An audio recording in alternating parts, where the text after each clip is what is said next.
Guys, welcome to the J. Scott Outdoors podcast. This is going to be episode number 390. Can you believe it's 390 episodes? Unbelievable. We're actually coming up on my 3-year anniversary starting the podcast here in a couple weeks in mid-February. I believe it was February 15th of 2015. Pretty exciting stuff. Guys, today we have Travis McClendon with zero guide fees. We're going to be talking and breaking down the elk units in Arizona. We're also going to be talking to Travis about his dad, John McClendon, who is someone that I have admired for many years and consider him to kind of be the grandfather of the godfather or the grandfather, so to speak, of Arizona elk hunting. And he's done so much to put Arizona on the map as far as trophy quality and bringing out those trophy bulls and publicizing our great state. And so it's going to be a fun episode. Before we get to that, I want to thank the sponsors. I want to thank GoHunt.com Inside. I want to remind you guys they have the 2018 draw odds posted on their website, and you have to be an insider member in order to see those draw odds. They are the most accurate draw odds, and they have them all up for Arizona as well as Utah, and I believe there's a couple other states that either they're working on or about to release any day now. But they are the most accurate draw odds. You need to be an insider member in order to see those draw odds. It is the most effective resource for a Western hunter, so you need to be an insider member. In order to sign up, go to gohunt.com/JScott. You'll follow, and it'll ask you to enter in the JScott promo code there. You're actually going to get a $50 Go Hunt Gear Shop gift card just for signing up. Follow the prompts, and you'll love it. You'll love being an insider member. They also do lots of gear giveaways, hunt giveaways, and it's an incredible resource for any of those western states that you're applying for. I also want to thank Kuiu Ultralight Hunting for making the best hunting gear available. You can go to kuiu.com and check out all of the gear, all of the clothing, everything that's available on kuiu.com. I want to thank them for their sponsorship. Also, the Outdoorsmans, the Optics Authority, Cody Nelson, outdoorsmans.com, 1-800-291-8065. If you use the JScott promo code either on the phone with them or online, you're going to get a 10% discount there with the guys at the Outdoorsmans. And then PhoneScope, phonescope.com. Use the JScott16 promo code. You're going to get a 10% discount on all purchases there at phonescope.com. I want to thank them for their sponsorship. I want to really thank you guys for your loyal support of my podcast, all the emails, all the appreciative, all the great comments that I get from you guys, all the questions, the hard questions, the easy questions. I appreciate them all, and I appreciate each and every one of you. You can send me an email if you would like to send a comment or a question to jscottoutdoors@gmail.com. You can also follow along on my Instagram at jscottoutdoors. You can send me a direct message there as well. Dar and I are getting excited to head to Mexico for our Coues deer hunts, and we're expecting some really nice bucks. Just got word one of our do-it-yourself properties, Steven Ranella, the meat eater, and his group are down there right now. He just shot a really good buck. And I can't wait to hear all about that on one of our leases. So it's an exciting time of year, guys. Don't forget the deadline is February 13th for the Arizona elk and antelope applications. So let's get right into this episode with Travis McClendon. Welcome to the J. Scott Outdoors podcast. Today we have Travis McClendon of Arizona Elk Outfitters and Zero Guide Fees on the line. And for you loyal listeners out there, if it sounds like I've got a froggy voice, I woke up this morning and I would say that the devil himself has taken up residency in the back of my throat, and it's on fire and sore, so I apologize for that. But we're going to have a great conversation today with Travis McClendon. And Travis, how you doing? I'm doing great. Thanks, Jay. before we get into it, I just want to kind of set the tone of this podcast episode in that Travis's dad, John McClendon, is someone that I look up to very, very much and have for a long, long time. I would argue that Travis's dad, John, is, I kind of refer to him as, quote unquote, the godfather of elk hunting in Arizona. John is, I consider him a friend, I consider him a mentor, and someone that I've looked up to for a long, long time. So I'm going to have some questions for Travis in regards to growing up, learning from his dad, John, and I think there's very, very few people that have accomplished as much as your dad has done, Travis, and he's always been professional with me.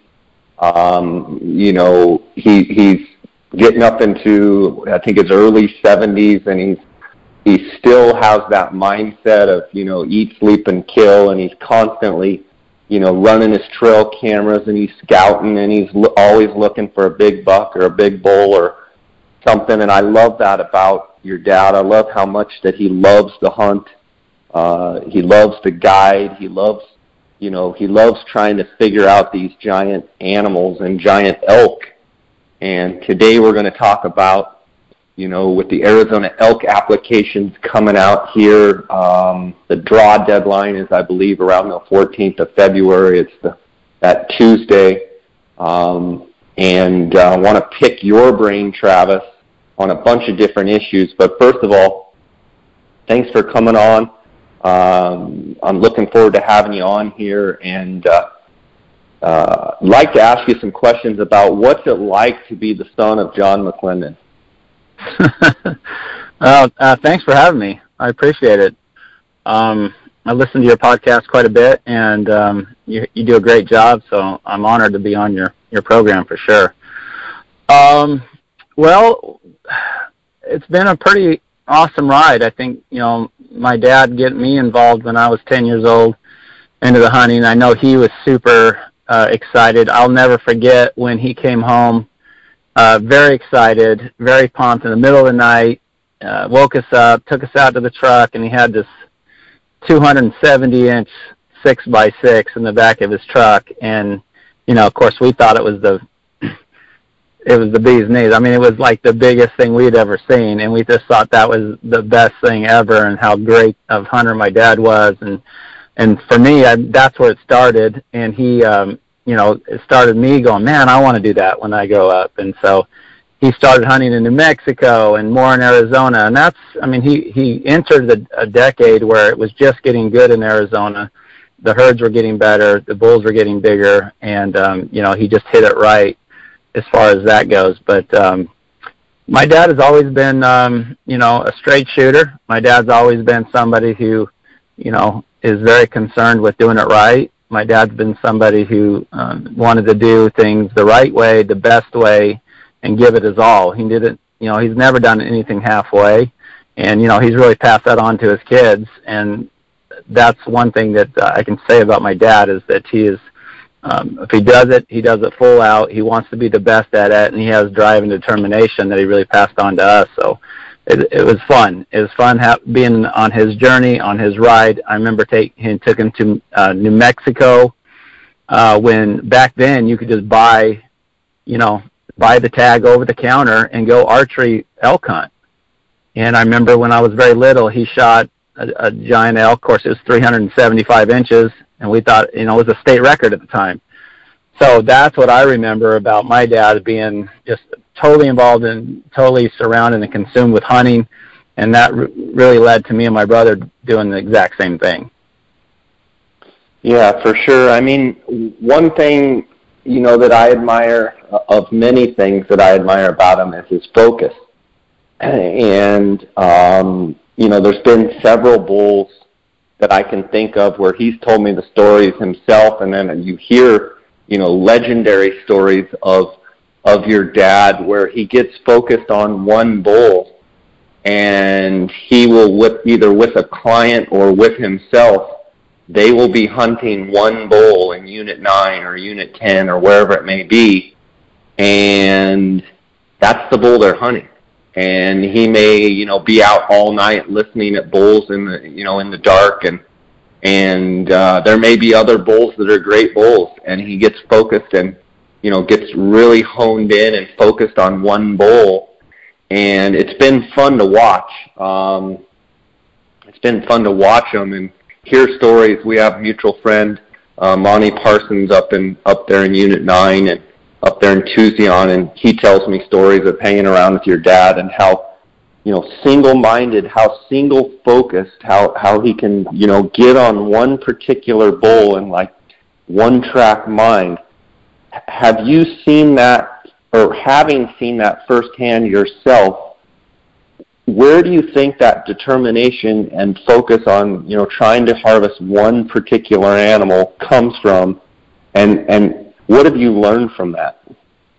Well, one thing you can't tell by just looking at hunters, and one thing you can't tell with my dad is, having that intuition and knowing how the elk think and how they move and their patterns, and being at the right place at the right time. I mean, that's something, unless you hang out with my dad, unless you hang out with John and you hunt with them and you guide, or, you're guiding with him or he's guiding you, that's something you can't teach.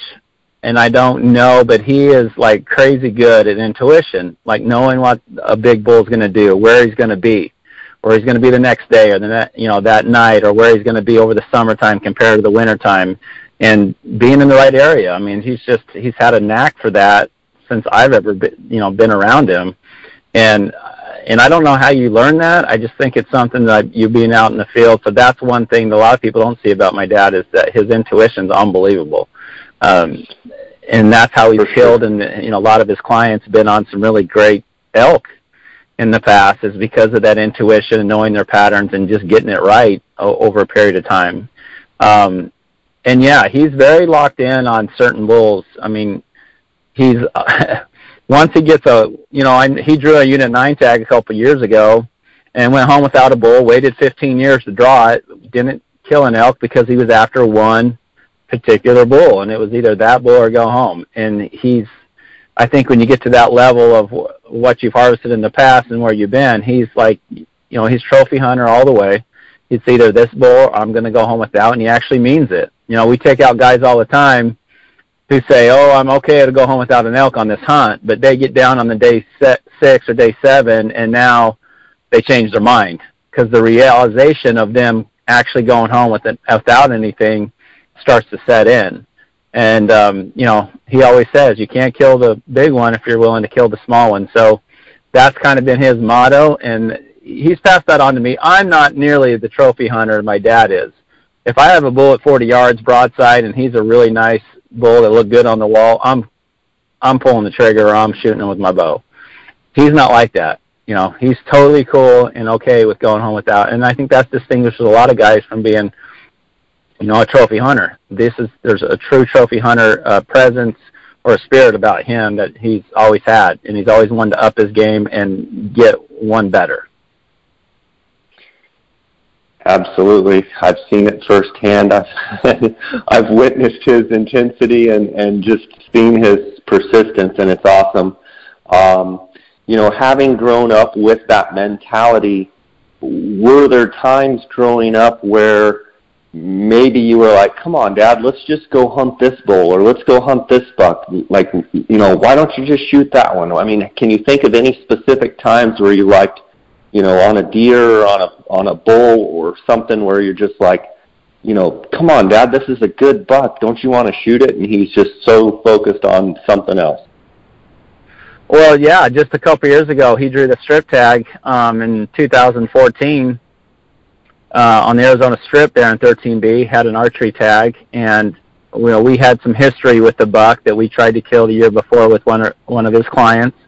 And they shot at it 3 times and missed it, and the buck lived until the next year. And, of course, it was bigger, and that was his buck. That was the one he came for. That was the one he put in for. That was the one we watched in the summertime. That was his buck. That's the one he wanted. And it was like that. And you couldn't show him anything else. It didn't matter. And I was telling him, I'm like, Dad, I've got some really good other bucks here we got on camera that I think would be easier to hunt you might want to consider, he wouldn't even look at them.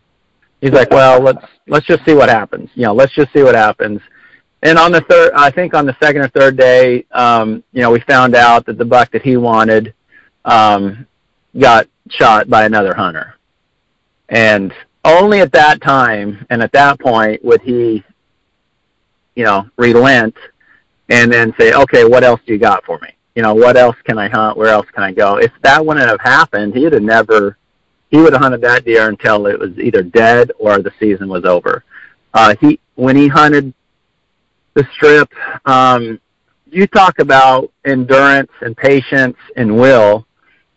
In 2009, me, my brother, and my dad all got drawn for the strip archery. This was the second year they had the strip tag for the archery hunters. And we had found a buck, or he found a buck that he wanted, set his sights on it, sit in water. It came in with 9 bucks opening morning. He drew back. He couldn't get a shot at the big one because there was a nice big typical in front of it. Pulled back, but he didn't want to shoot the typical. He wanted the non-typical. So he comes back to camp and he says, okay, those are 21-day seasons. He goes, I'm sitting in that water until I kill that buck or the season's over. And so he ended up sitting that water. Now, we all had shot and went home. So me and my brother, we were done. We had to go back like on day 8 or 9. My dad ended up sitting that water hole every single day, camped by himself, sat that water hole morning and night for the next 12 days by himself. And that buck came in 2 more times, and he was never able to, couldn't see it through a sight pin because it was too dark. Went home without the deer. But he hunted 21 days every day, and half of that hunt was completely up there, completely by himself. And those days are long when you're all by yourself. And went home without the deer. That's the kind of determination. I wouldn't do that. I couldn't do that. I'd be like, okay, find me a different deer to shoot. But but that's what he does. And in 2014, just to kind of wrap up that story, I had to show him a different deer that he'd never seen before. He said, okay, I'll go after that deer. But he only did that after the other deer was shot and was no longer in play. And that ultimately that deer became that world record, SCI world record typical. But he wouldn't even look at that deer. Never even seen that deer until after the other deer had been shot and was out of the game. But that's just kind of who he is. That's really neat. So growing up, your younger brother Levi, right? You're the oldest. Correct. So growing up, you're hunting with your dad. He's teaching you. At what point was there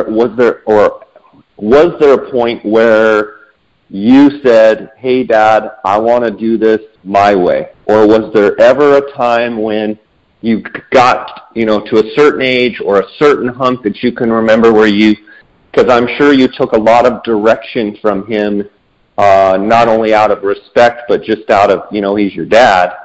But was there a point when you're like, okay, Dad, I got this. I think I can do it. Tell me about that. Or is it still where you really seek his advice and I'm just curious how that plays out. Oh man, that's a good question. Being a McClendon, we're very strong-headed anyway, and or I should say stubborn. And so when you get both of us in the woods, there's definitely some conversations about what we should do. Most of the time I do listen to my dad. He's the best caller when it comes to, calling elk that I've ever been around, hands down. I mean, if you want somebody to call for you, you want my dad. I mean, he's an excellent caller. He knows when to call, how to call, what kind of chirps to do and when to do them. And, I can't call in these stinking elk. And then he goes out with me and he's calling these elk in like there's no tomorrow. And I'm like, what the heck? How does that happen? But I remember distinctly, there was always times, Jay, when we were walking through the woods or setting up on an elk, and I might have been, probably up till about 16, I listened to everything he said, and then after that, I started kind of wanting to do my way, and or I thought I had a better idea or a different direction. But I distinctly remember we were doing the governor's tag in Unit 9. Mike Malik was the hunter, and I was helping my dad out. And I don't remember the exact year. It was probably 2005, 6, something like that. And me and my dad were together with Mike the hunter, and we had a big bull that we wanted to shoot. And I distinctly remember it was getting dark. Mike only had 2 more days to hunt, and he had to leave. And it was in a really thick spot, as you know, Unit 9 can be. And his suggestion was that we needed to go back to camp and come back in the morning. But we knew that bull was within 100 yards, 200 yards of us. And, of course, my suggestion was we got enough light. We got a little bit more light. I think we need to get to this fence line. The direction that bull was going was he was going to head to the fence. And if any times, you know, Jay, you look down a fence, you can see better. And I'm like, I think, Dad, let's at least go down to this fence. I know it's a couple 100 yards. I know it's getting dark. But let's go down this fence line and see if this bull's on this fence line, because he was walking that direction, and they kind of hang up on the fence every now and again anyway. And he said, okay. And I was surprised that he said yes. And I talked him into it. And there's always that possibility of you scaring that bull and running him out of the country. We didn't know exactly where that bull was. And so my dad wanted to go back and do it again in the morning, and I talked him into, let's at least go down there, walk through the trees, get to that fence line, look up. And sure enough, he said, okay, we walked to that fence line, looked up, and that bull happened just to be on that fence line 150 yards. And we killed him.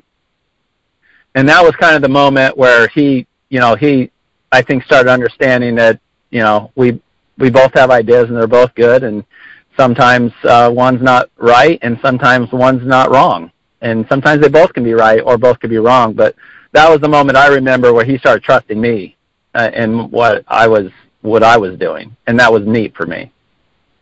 That had to be a really neat moment for both of you. Whether he would admit it or not, he probably was super proud of the fact that, you suggested that. Now I can say that if you guys wander down there to that fence line and all of a sudden they're coming right at you and you blow the whole herd, that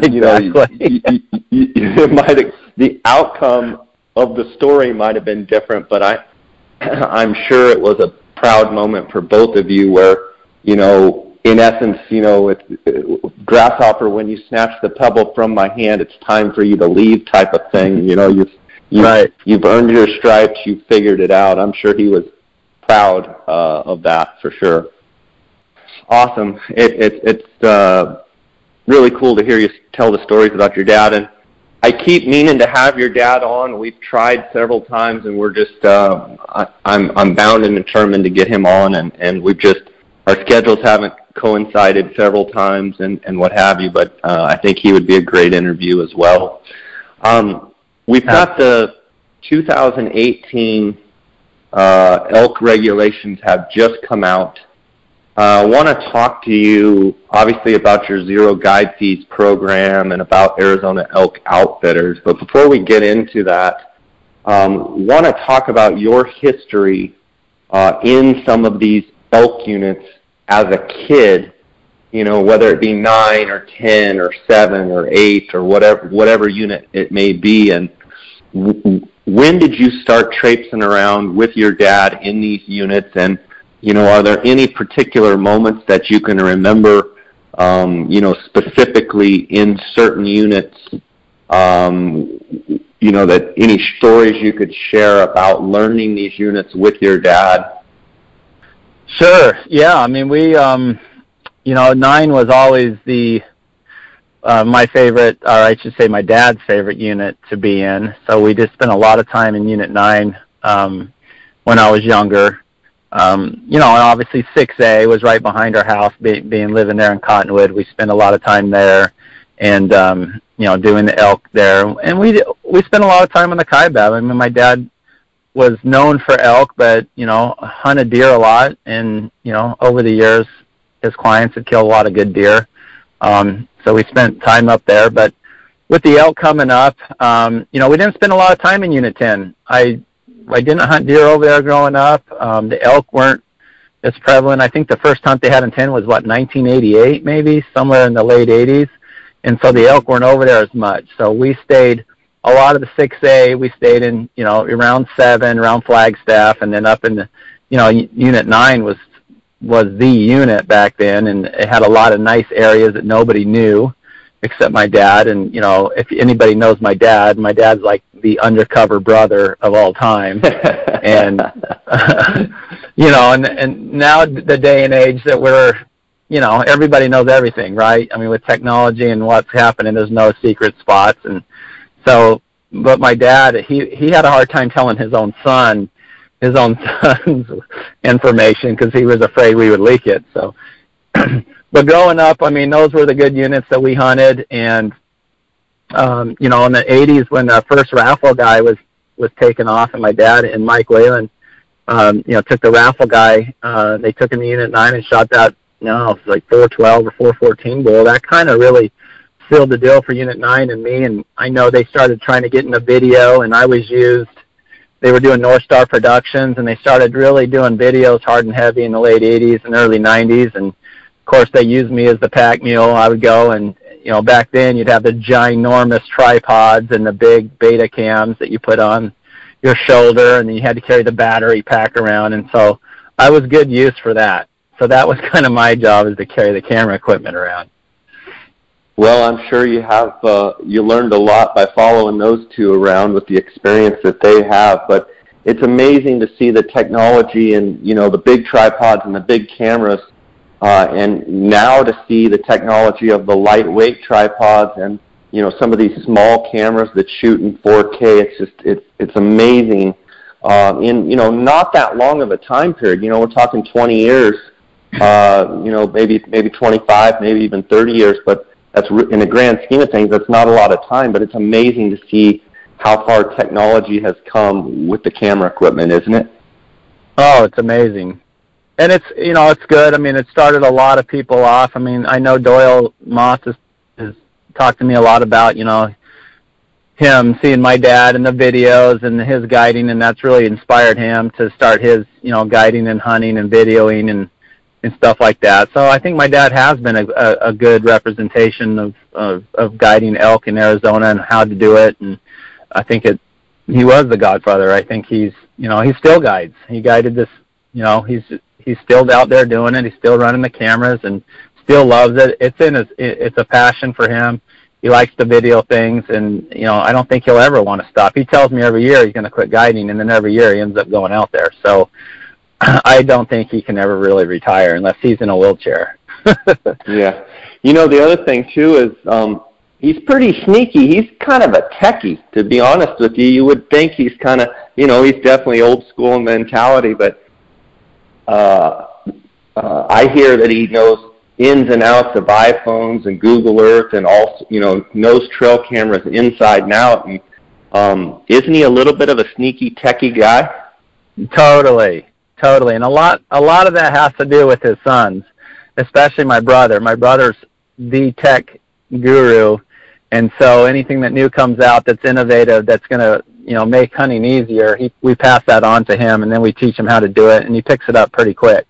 So yeah, he's got the iPhones, the iPads, the drones, he's got the cameras, he's Google Earth, he's got all the topo maps up on his phone, flat lines, topo digital maps now. I mean, all that he's got. So he's in the know. He's definitely old school mentality with a new school technology.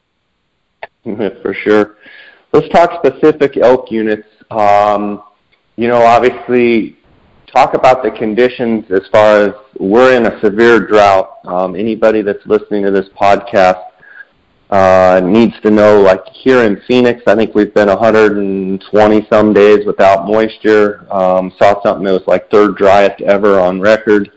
I look at it two ways. I look at it as, applying for elk in Arizona, here in another, say, month at the, beginning of, or, first week of February or whatever. Going into the draw, going into the application period, as far as moisture, it's not looking great at all. Now, curious your thoughts on this. I'll kind of lay this out there. One would say that, potentially we could have a big spring and a big, early summer, or, early spring, late spring moisture, and everything be just fine. On the other hand, I think you could say, well, these elk have, it's not too cold. They're not super stressed or stressed at all, other than if they can find feed and water, they should be okay. As far as antler growth, I know, and people with tons of points, they might want to think, hey, this might not be the year to apply because it's not looking great now. It's super dry now. But someone on the other side could say, hey, it's super dry now, but that doesn't really matter as far as antler growth. What matters is, winter moisture, late winter, early spring moisture, early green up, non-stressed animals, in early monsoons to finish those elk out. First question I'd ask is, what do you see the conditions being in these elk units, and what side of the spectrum do you stand on as far as trying to project antler growth? Well, I think there's a couple schools of thought, and I have my opinion. Of course, these are just opinions. But doing this for 25 years in Arizona, you definitely notice patterns when the rain comes, when the feed comes, when it doesn't, when the snow comes.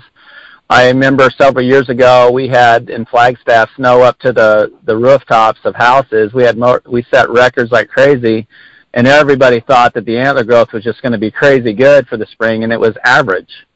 And then I've seen years where it's been dry like this, and it's been good. I think there's something to say, not to the fact of when the rain comes and the feed comes and the snowpack that grows that feed. I think there's something to say about that, but there's also something to say when it grows and at what time. I think, but looking at this so long, there's a time, if the snow comes early and it brings up a lot of the feed in spring, and that feed grows to maturity, and those elk eat the feed at maturity, does it benefit the bone structure at maturity than it does when it's just baby shoots just coming out of the ground?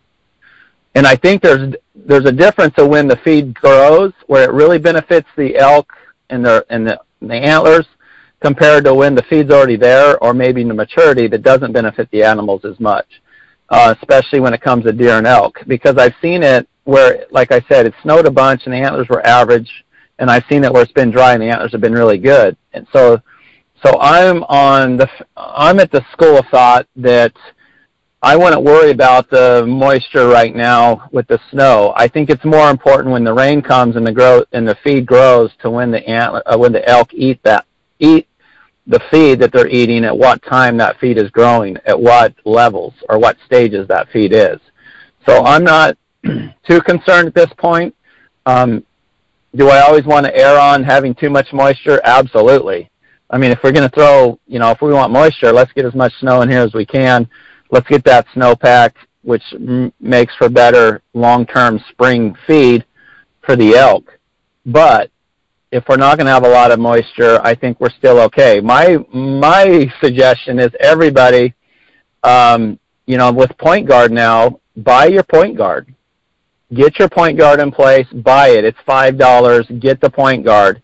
Put in for the animal. If it turns out that they're not going to be good, you can give back that tag one time and keep your points. So that'll help. That'll tell you, hey, if the antler growth's not good and you went and applied for something, now you've got an out. So that's one suggestion. I mean, the other suggestion is, obviously just put in for the bonus point and wait it out to the following year. But with point guard being in place, I think for me, I'm risking it. I'm going to apply for it. I'm going to hope that we have good rain in the spring, which produces the feed, which hopefully produces the elk. I mean, some of these units, Jay, as you know, they don't hardly ever get snow, and they don't hardly ever get rain, but yet the elk still survive and they still do good. So I think it's more important that we get those rains, for me, would be March, April, May, than a whole bunch of snowpack in December and January and February. That's my take. Okay, good stuff. Travis, what are your favorite units for elk? Or start with your favorite, and then maybe what are the handful of other units that you like? Well, you really can't. I mean, obviously 23 North for archery, elk, and rifle is going to be one of your best units because, you got the reservation, you got great elk, and you don't have any hunters in the woods. The problem with that is there's not a lot of tag allocation, so my next favorite unit would be Unit 9 for me. If I put a big if, now it's my dad's favorite unit, hands down. He's going to hunt at 9 every year. The problem with Unit 9 over the last 10, 15 years is those upper echelon bulls, because I feel they've given too many late rifle tags out, those upper echelon older age class bulls, 7, 8, 9, 10-year-old bulls, they're not as prevalent as they used to be in Unit 9 unless they go in the park in the res. And so you don't see as many older age class bulls, which in turn doesn't get those, you see a lot of if you're a guy who wants to kill a 350 to a 360 bull, Unit 9's awesome. I mean, lots of bulls in that class range and a great hunting experience. They don't oversaturate it with too many hunters. And Unit 9, if that's what your goal, Unit 9 is really hard to beat. My favorite unit's Unit 10. The success rate's a lot lower than Unit 9, especially for the archery hunters. If you're an archery guy wanting to do 9, you're over 50% consistently. In Unit 10, you're at 30% consistently. But in Unit 10, I feel you have a chance at a upper echelon bull, a 370-plus bull in Unit 10. So I'll take my chances with Unit 10, especially if I'm the one hunting, having the ability to shoot further or to walk more, to stay with those elk. I like Unit 10. I think there's more 370-plus bulls per capita on that unit than there is in any other unit in the state. And it's getting a lot better even now that they're managing the Boquillas, ranch. You're not seeing as many guides or as many hunters on that ranch as well. So for me right now, Unit 10. I will tell you a couple up-and-coming units that I feel are really good right now. 7 West, I got to guide in that unit this year and was really impressed. Hadn't been there in a couple years. Really impressed with the bull quality in 7 West. Might give out a little too many tags, but you cannot go anywhere in that unit and not get on good bulls. Anywhere you go in that unit this past year, you were on good bulls. So 7 West right now, for me, is one of those units that I would love to have a tag in because I really feel you're going to be able to find a 360-plus bull on that archery hunt and kill it. And they got that, that muzzleloader, early muzzleloader bull, which could be a really good tag for somebody this year. So right now, Unit 10 is going to be my favorite for elk. I like Unit 1. I know that's popular. I don't like the fact they do 350 tags. I don't like the fact that they have cow hunts going on at the same time. So your upper echelon units for me are 23 North, 9, and 10. There's no cow hunts, just bull hunts, and those are the only units like that. So that's my list. Good stuff. Question, I'm going to bounce back to a couple things you said. Unit 9, do you feel like when the Supai, I'm going to just roughly guess like 10 years ago, the Supai actually started doing hunts on the reservation, which borders Unit 9. Do you feel like that is a contributing factor to Unit 9's trophy quality slipping? In other words, they used to have some sanctuary on the Supai. When they started those hunts, they started killing a lot of those big bulls that used to cross back and forth. Do you feel that that's affected the quality in 9? It's definitely affected the quality, for sure. How much, I don't know, but it definitely hasn't helped. So I would say yes to that question. It's definitely affected it. And like I said, I think a lot of those late rifle hunts have also affected it. I think, and they raised them again this year. And I know guys want opportunity, but if you're looking for trophy, those younger bulls are getting hammered on those late hunts. I think they had a 40% success rate, maybe even higher on the late rifle hunts. That's a lot of young bulls that are getting harvested that could turn into good bulls later on in life. And so those two things I definitely think are contributing. Because look at it, Jay. They haven't messed with the early rifle numbers, and they haven't messed with the archery numbers. The only ones they've messed with are the late. And they started out with 100, then they went to 200. Now they're up to 300 plus, I believe. So that has to be a contributing factor also. I agree with you. Unit 9, I'm looking at it, and it's actually, Travis, you'll cringe, but it's 400 tags this year in Unit 9. Wow. And so just to kind of recap what you're saying is, because they're offering so many tags on the late hunts year over year over year, when someone shoots a, 4-year-old bull that's, say, a 280, 290, just, fork into a 6, young bull, well, 2 years from now, that bull is a 340, 350 bull or bigger. What you're saying is by sneaking in essence, more late hunters and people shooting bulls, and maybe they're not necessarily shooting big trophy bulls in 9, but they're killing more bulls. You're saying that's affecting what then the following year you see during the rut. You're like, where are all the other bulls? Well, they've been slowly shooting them on the late hunts, right? Correct. And that's exactly right. And because we run cameras out 9, we can tell you with certainty that all the big bulls are coming on the cameras either by the park or by the res line. You don't get a large quantity of big bulls, the mature bulls, south in the southern units. You might get 1 or 2. But when we're running cameras in the summertime, the majority of the 380-plus bulls are right by the res line and the park line. And that tells me that, yes, are those hunts affecting the elk? Yes. But that's the only, if you eliminated the reservation in the park, like if they weren't there, Unit 9 would not have big bulls. The majority of the big bulls that do make it, it'd just be a normal unit right now. Because you don't find 400-inch bulls in the southern part of the unit unless they travel. They're not there in the summertime. All of those bulls are on the res or on the park line.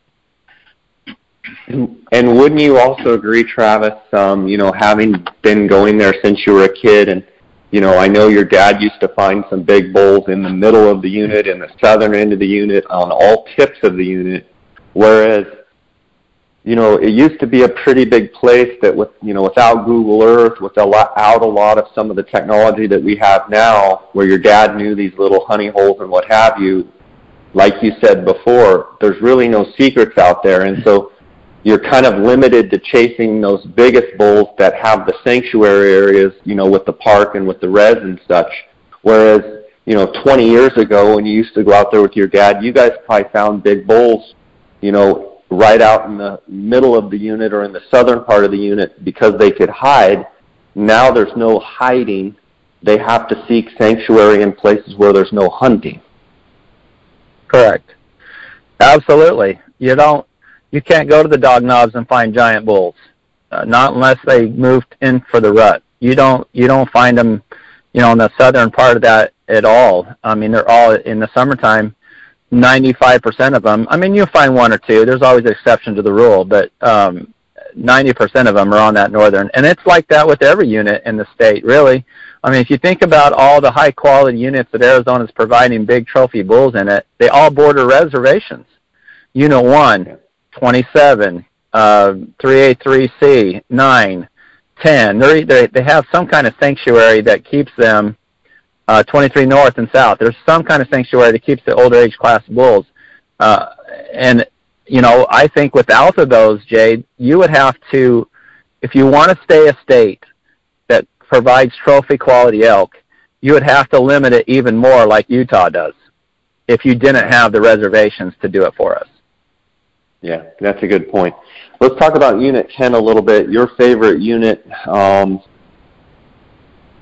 Unit 10, I'm very, very happy that they have, last year they bumped the archery tags back down to 100. I think it got as high as 200 at one point in time. I feel like the last banner, just banner year in 2000, or in Unit 10 was 2005. I actually had a tag that year. That's 12 years ago, but since then they just kept raising the archery tag numbers. I think they got as high as 200, as well as, I can remember back in, 03, 04, 05, kind of those years, there was only, I believe, 20 or 25 early rifle permits in 10. And at one point in time, a few years ago, they got as high as 100 early rifle tags in Unit 10. And I feel like Unit 10 kind of went through a period of where the cream of what we were seeing, say, in 05, where, there could be, 30 or 40 bulls over 370. Just everywhere you looked, there was a 370 bull.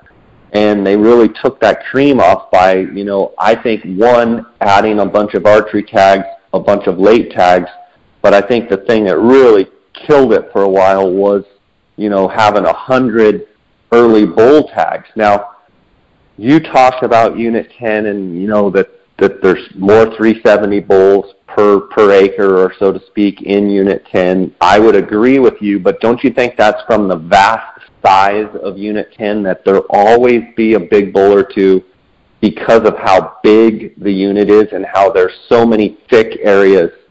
And then talk more about your thoughts on the tag allocations in 10. Well, I think you're right. I mean, 2005, that's when Sean killed that world record. I know we shot that other bull. I had a tag in 2001, and Stan, my buddy, shot that number 5 bull in the world. And there was, of course, we were hunting on the Boquillas Ranch most of those times, and it was amazing. It was like having your own private ranch. There was a lot of elk and a lot of big bulls and hardly any hunters. And thank God, and I don't know who is, maybe it's the game warden, Noah, maybe it's, the commission, maybe it's both of them. And if it is, I think, for us trophy hunters, I want to pat them on the back because, very rarely once you start giving out tag allocations do you see them reduced. And I really love the fact that Unit 10 has been reduced. When you get up to 200 archery hunters and then you get up to 100 early rifle hunters, it's you're going to kill some mature bulls, no doubt about it.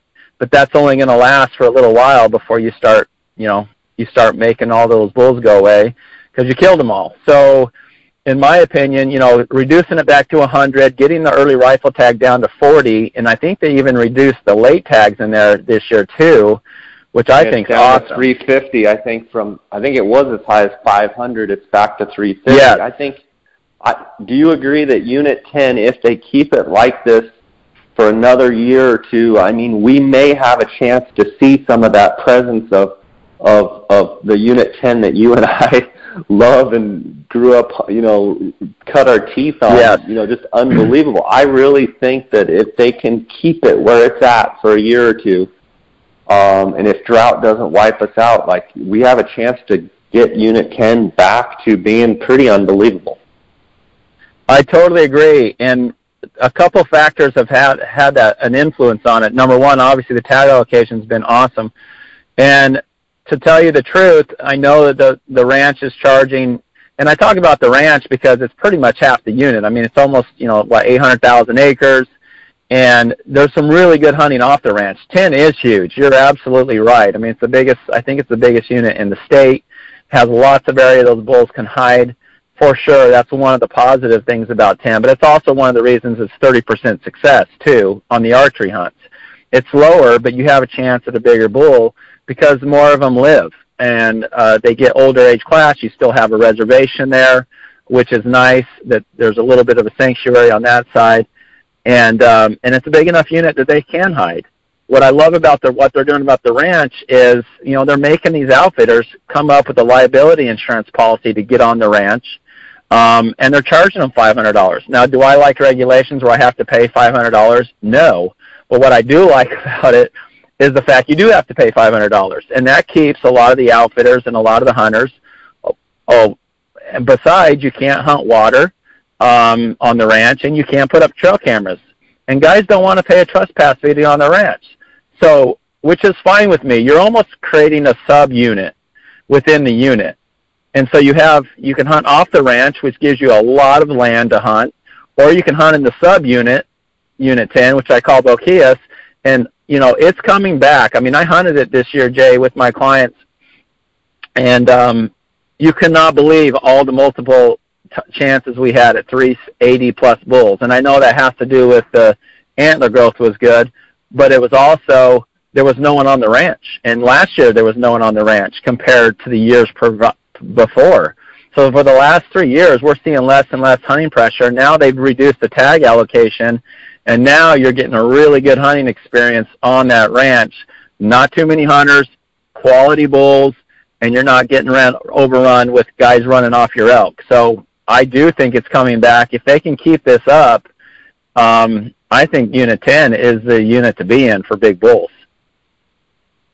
Yeah, I hope you're right. I think you're right. I hope you're right. I used to love Unit 10, and then, quite honestly, when there was 200 archers and 100 early rifle and 500 or 550 late tags, like it almost was one of those deals where like you just got sick to even go up there, because it's like there's twice as many tags. During the archery season, there forever there was 100 or maybe even, I even remember when it bumped up to 150.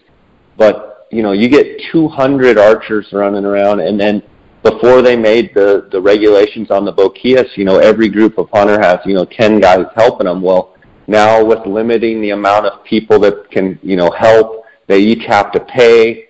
It creates a situation where the guys that are going to come up for 3 days, they aren't going to pay the fee to go with their buddy on the ranch, which, I think the hard thing that people have with Unit 10 and the fury, if you will, or the frustration that people have is they're so used to hunting it just willy-nilly, everything goes, and they're used to that. When things get reined in a little bit and there's some regulation in place and there's some fee structure there, it just becomes just a huge ordeal. And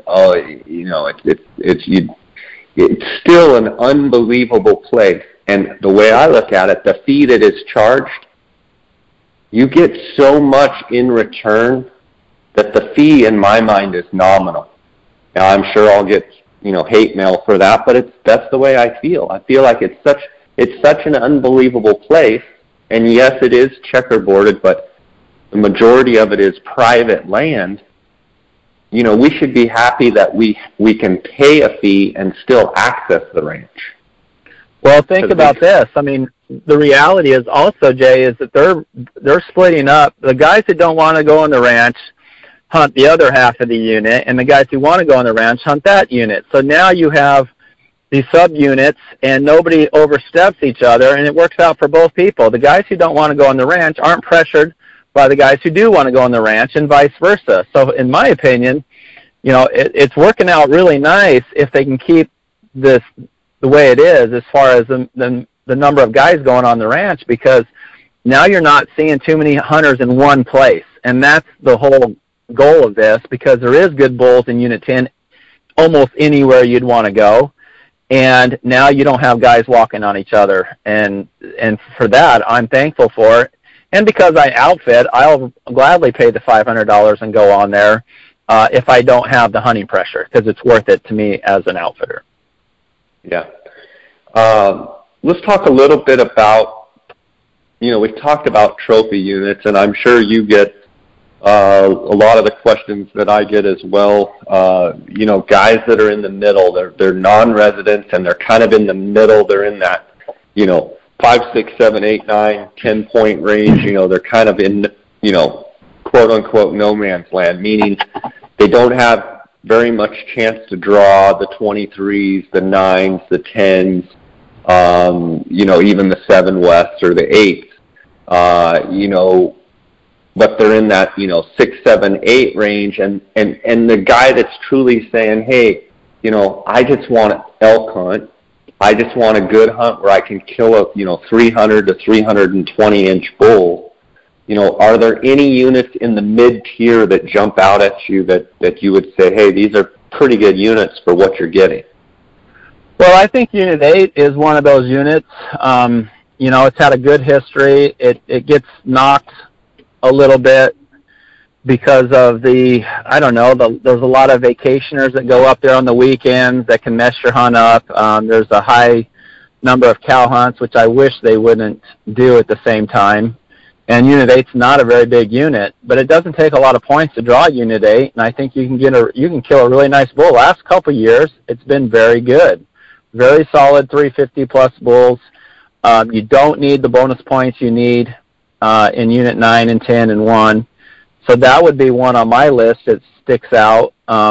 Also, 7 West, like I said before, another really good unit that they've managed well recently, and I've seen a lot of good bulls. And if you even want to drop down, I consider those Tier 2 type units, Unit 8, 7 West, 27. If you want to drop down to the Tier 3 units that you can have a very good experience on, you're going to see a little more hunters, but you're also going to see good bulls, 330 plus type bulls, a lot of those. I would go to 5B South, 5B North, 7 East, 6A, a little more hunters, but a lot of bulls. And it's a good hunting experience. You're going to be in a good bulls. They're going to be bugling. And we've had lots of hunters in those the last 3 or 4 years. And those are kind of, especially 5B South. I mean, that's becoming a really good unit that I would recommend to somebody who hasn't taken a bull over, 320. Another good unit, and doesn't take that many points to draw either. Good stuff there. Travis, I want to ask you about your Zero Guide Fees program, and I really don't know much about it. In the little that I have seen, it feels to me like you've really stepped out there, stepped outside the box, and came up with something that, I'm sure you've gotten, I'm sure you've gotten your share of scrutiny. I'm sure you've gotten people that are, saying, well, what's this? Because it is so far out of the norm. I'd like for you to explain this Zero Guide Fees system that you have started. Oh, well, I'm glad you asked. So about 6 years ago, this derived from basically guide fees. Unfortunately, I don't see it changing. Guide fees are becoming, a guided hunt or an outfitter becoming a rich man's sport. We're having to pay for more permits, insurance, fuel, the guides we hire to work for us. All that's going up, leaving a lot of guys on the outside looking in. A lot of guys would love to use an outfitter, a reputable outfitter, and just never be able to afford it. And so 6 years ago, in 2009, I started strategizing about a way that we could turn it around, make it all-inclusive instead of excluding so many guys who would like to use it, and, how we would do that. What would that look like, and would it work? Because when you start promising guys that you're going to pay for hunts, today and 20 years from now, that's a big promise. And so you don't take that lightly, and so you just don't haphazardly come out and say, hey, we're going to pay for your guide fees when you get drawn 10 years from now. So that took about 3 years, because the goal was, or the idea was, to say, hey, how can we give the hunt away for nothing and make everyone pay a little something up front? And if we get enough guys to pay a little something into the pot, that pot of money would pay for the few guys who get drawn. And then eventually when you get drawn, that pot will pay for your hunt. And if I had to make an example of what it closely resembles, without saying that it's insurance, because it's not, it's a membership-based program, but I tell guys car insurance. How can a guy paying $50 a month get one $30,000 wreck and the insurance company pay for it? It's because of all the other people who didn't get in the car wreck. And so we made the same kind of program, but we made a membership. Pay your membership one time a year. When you get drawn, we'll cover your hunt. And that's what Zero Guide Fees does. And that's the premise. And I know when I first came out with that, a lot of people thought that it was a scam, or I haphazardly come up with this idea, or I'm trying to rip people off because they've never seen it in our industry before. But the reality is it works. And it works great because the precedent has already been set with the tag allocation by the Game and Fish in each one of these states. So we use that information, or we use that, filtering system that the Game and Fish use for the residents and non-residents, and how they filter every species, every weapon, and every hunt. They filter that for us, and we use that filtering process towards our membership. And by having those numbers, now we can come up with a program to make guys pay one small membership fee a year, and then when they get drawn, we can pay for their hunt. And that's what Zero Guide Fees does. Okay, let me just, I'm sure you've heard all these questions before. What about the guy that says, okay, I pay in for 10 years and Travis, something happens to you? What happens to my money? Yes, I hear that all the time. That's probably our number one question. So I have a response to that. It might not be what everybody wants to hear. In life, we take risk all the time. When I get in my truck and I drive it down the road, I'm taking a risk that I might get in an accident. I might even die. Is the risk high? No, but it's a risk. When I dump money into my 401k, is it a risk that I will not get it back? Yeah. Is it a low risk? Yes. But if I remember right, in 2008, the 401ks did change for people. So there's a risk involved in everything. And with this, there's no different. The question is, how much risk? So what I tell people is, look at the history of what we've been able to establish, at least in Arizona, because the zero guide fee members are going to get drawn. When they get drawn, they're going to be guided by Arizona Elk Outfitters and Arizona Strip Guides. And yes, those are my companies. So being a member in Arizona with zero guide fees, you're going to say, okay, if I'm going to be guided by Arizona Strip Guides and Arizona Elk Outfitters, how do I know they're going to be around in 10 years? So I tell guys, the company's been around almost 40 years, started by my dad. I've been doing this for 25 years. I have partners, 2 partners in the zero guide fee. So if something happens to me, nothing happens to the company. And we continue. We all have sons. We want to give this company to our sons. So it's a generational thing. I'm 2nd generation. My son, when he picks us up, it'll be 3rd generation. I can't guarantee, Jay, that there'll even be hunting allowed in Arizona. So I can't even guarantee that. So all I can tell guys is, if you put in 10 years of membership, we're going to be around as long as it's allowed, and we're going to be here. But can they ban hunting altogether? They could do that. Yes, it's probably improbable, but if they did, what happens to my money after 10 years? Nothing. You don't get the money back. So there is a risk in paying the membership. What that membership does, Jay, just so everybody listening knows, it is just like car insurance. When I pay my $50 a month, it's in case I get in a car wreck. But if I don't get in a car wreck, they do not refund me the $50. Same thing with zero guide fees. I pay the $350 in case I get drawn. If I do not get drawn, you don't get back the $350. So if you've been in for 10 years and you walk away from the system, that $350 is gone. Every year a new year starts, that $350 is gone. So that's what it is. It's that membership money is paying for that. And there is no 100% guarantee by putting in the money that you're going to get that back. However, people can do their due diligence. They can see the reputation that my dad has started and the reputation of this company. And if they feel the risk isn't great enough, they can go ahead and pay their membership for a future hunt. How is it going, Travis? It's amazing. It's amazing. We're fulfilling a need that guys love. There's so many guys, Jay, out there that would love to use a reputable outfitter, but they don't have the funds or the means to do this. This levels that playing field. By paying just $350 a year, most guys can afford that. And now in Arizona, you will get drawn. It's a matter of time. You will get drawn. And so that $350, it does a couple things. Number one, it makes it affordable. Number two, you're paying a little bit amount at a time.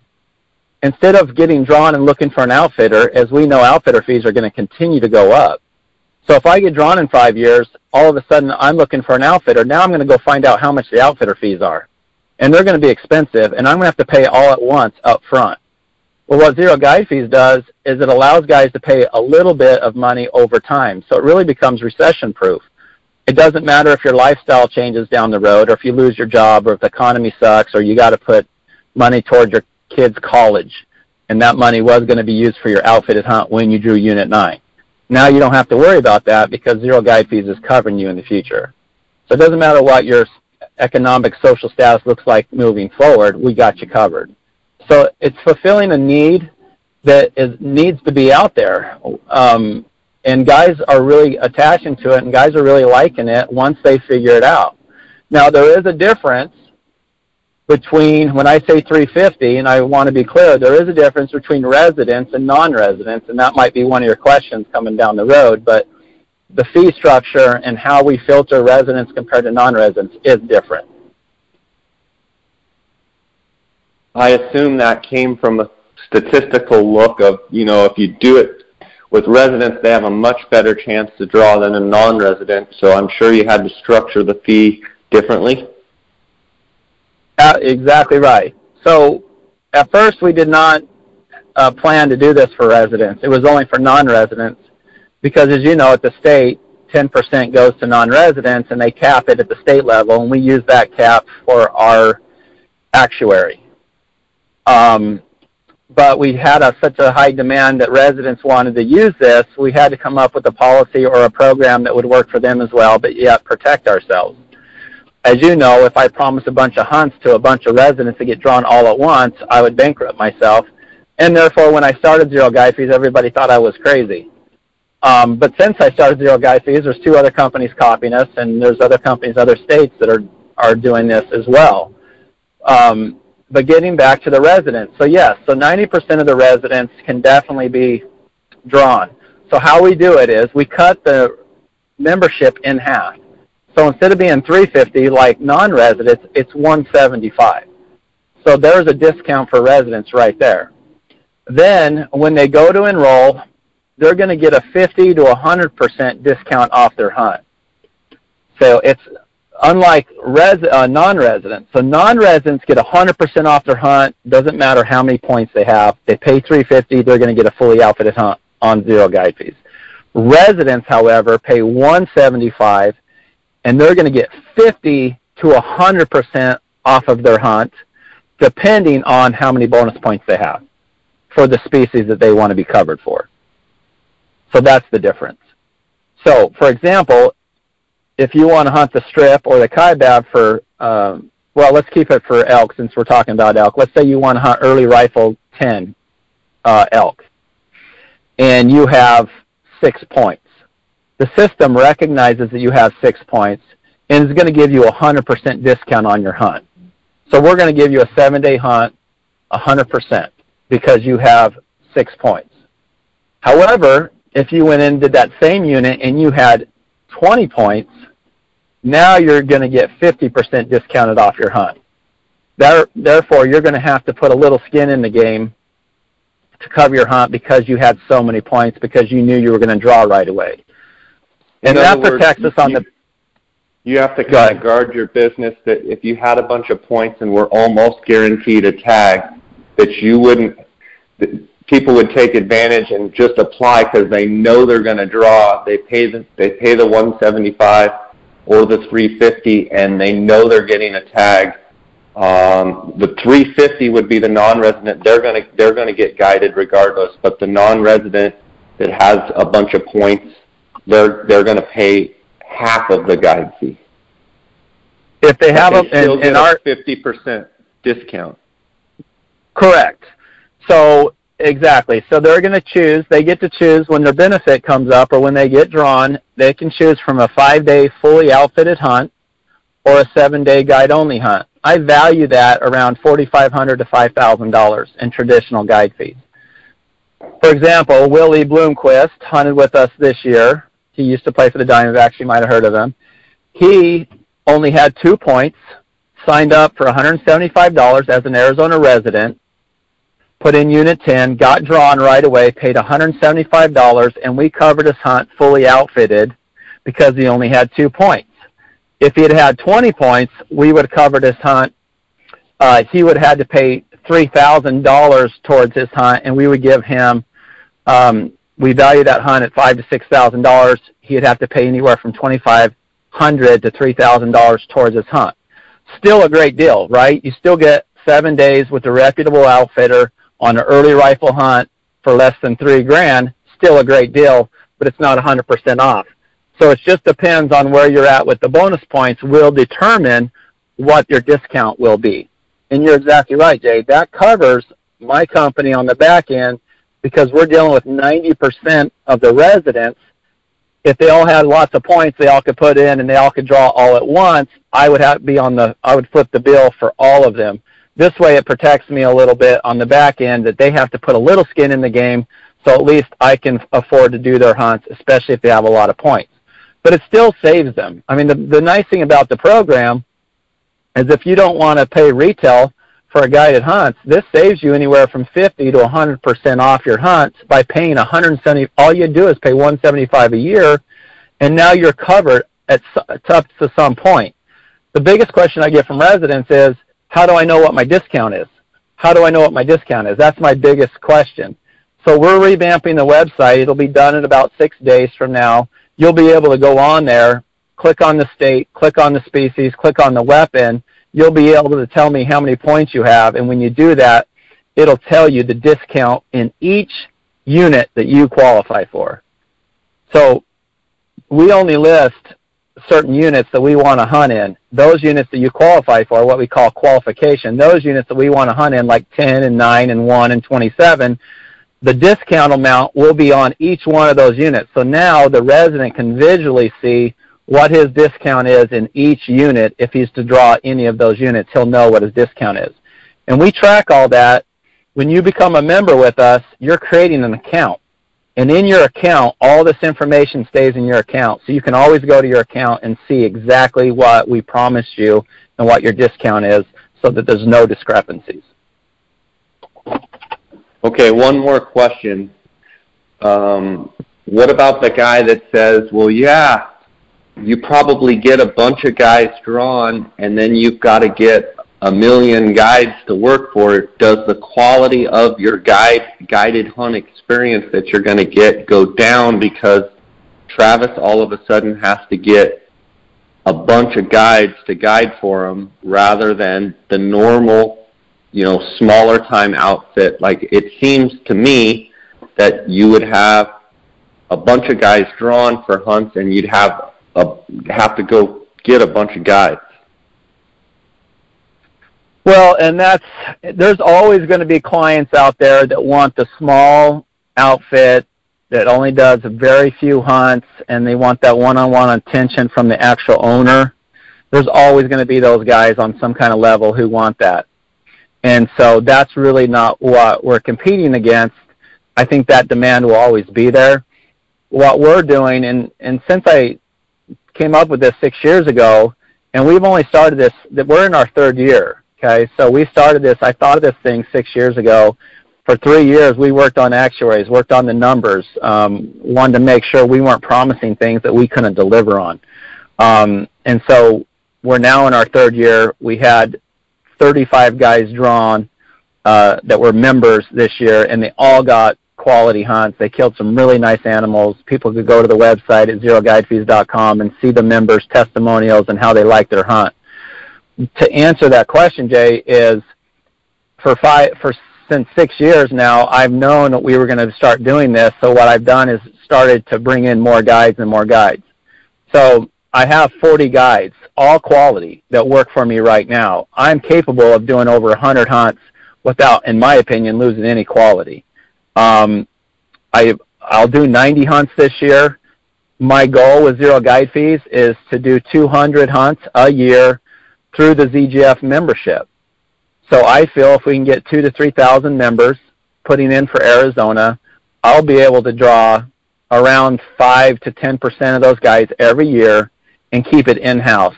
So basically we'll be guiding members, and we want to grow to be able to do 200. Now when I say 200, that's not elk. That's all 4 species. That's antelope, sheep, elk, and deer. And we feel because the seasons are at different times, we feel we can manage that without losing any quality. I've also created an internship program. So guides that are hunters who want to become guides with us, I have them come into the program. They hunt with us. They're spotters. They're cooks. They come in. They do not get paid. They hunt with us for a year. They come on all the hunts that they can, and we slowly work them into the program and slowly work them into being guides because we know we are growing. I know USO and a couple of these other guys got really, really big, and I know as you grow and you get big, you lose quality, and there's guys that are not going to like that, and I get it. But what we're trying to do is do this slowly over time and build up, and as we grow, we bring in new guides, we teach them how to guide, they go through our program, and then we launch them out to be good guides. And so that's what we're trying to do. Because I know that is a concern from guys, and we don't feel like we've lost any quality. In fact, if you look at all the ZGF members who killed, they killed some pretty awesome stuff this year. And to be honest with you, Jay, I favor the members, to be honest with you. I'm going to book all my members first from now on. because I want them to have a high-quality hunt. I want them to know that we did exactly what we wanted to do. We promised, we delivered. I want them to go home. I want them to tell their friends and their family and say, listen, ZGF's legit, pay your $350 right now and go hunt with those guys when you draw. And because the reality is those guys can become members, and I can make membership monies off them day one. The guy that books with me traditionally, I'm going to give him a great hunt. But when he goes home and he says, yeah, I had a good hunt with AEO or ASG, you should go hunt with them when you draw in 20 years. As you know, I'm not going to make money off that guy for 20 years until he draws. So what would I, as a business model, I'd rather make memberships than traditional guide fees. And so I want every member to have a quality, high quality hunt with us so that they can spread the word. And that's my other second question is, how do I know I'm going to get a good guide? Because I know the guy next to me is paying $6,000 for his hunt, and I only paid $350. And so hopefully I just answered that, because I want every member to have a high quality hunt so that we can spread the word, because this only thing works with members. Well, you explained it very well. I want to give you a chance to tell people where they can find you, websites, social media, phone numbers, whatever you want to give out. And it's been awesome having you on the podcast. I've been wanting to have you on prior to this, just, we all get busy and what have you, but it's great to hear your expertise, and love hearing the stories about your dad, and commend you on, going outside the box with the zero guide fee business. It was a bit of a leap of faith for you to step out there, and a businessman myself, I always admire guys that are willing to go, kind of outside the box and do something a little differently, and I wish you the best of success in all your endeavors. And go ahead and tell the listeners the places where the best they can reach you. Well, thanks, Jay, for having me on. I really, really appreciate it. I just want to give everybody listening confidence that, this is disruptive innovation. And disruptive innovation is when you come up with something innovative that disrupts the marketplace. And I know a lot of guys haven't seen this concept done in our industry before, but the reality is it's done all over the place all the time. And now that we have technology that tells us the odds, this thing will work, it can work, and it's definitely something that we want to move to other states. In fact, we're coming out with Utah here in about a week. We don't guide in Utah, but if you're a member with us in Utah, you're going to pay one $350 fee. That's going to cover one or all 8 species in Utah. So it's going to be all-inclusive. You just pay one fee. You get drawn for any of the 8, and we will pay, zero guide fees, we'll pay for your outfitter of your choice. So you pick out the outfitter in Utah. We're going to add this to Nevada. We're going to want to go to New Mexico and in Colorado. So we're not just talking about Arizona. I want to change how Western states guiding is done, because it's got to change. It can't just keep going up and up, eliminating more and more people. We want to give the hunts back to the middle class, back to the people who would love to use them, and this is an avenue. This is a way of doing that. It combats the rich guy mentality in our industry. And so that's what I'm doing. That's what I'm hearing for. If you guys are interested in it, I would love the guys listening to go to our zeroguidefees.com. That's zero spelled out, guidefees with an S.com. You guys can find out more information there. You can also sign up and enroll. And if they have any questions, you guys can email me at travis@zeroguidefees.com or give me a call, and we'll talk about it. I'll try to ease some of the concerns.